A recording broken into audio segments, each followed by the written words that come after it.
பொதுவாக ஒருத்தர் பேர் சொன்னால் அந்த பேருக்குரிய நபரை தான் எல்லாருக்குமே ஞாபகம் வரும். ஆனால் இவர் பேரை சொன்னால் மட்டும் அவர் செஞ்ச நல்லது முதற்கொண்டு எல்லாமே ஞாபகத்துக்கு வரும்.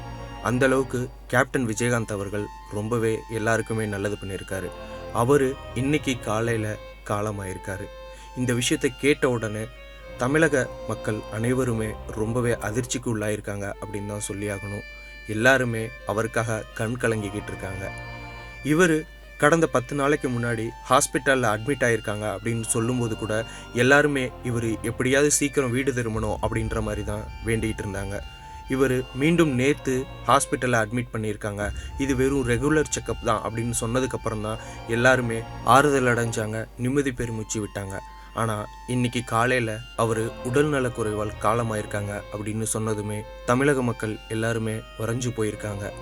இது தமிழ் சினிமாவுக்கு மட்டும் பேரிழப்பு இல்லை, தமிழக மக்களுக்குமே பேரிழப்பு தான் அப்படின்னு சொல்லிக்கிறோம்.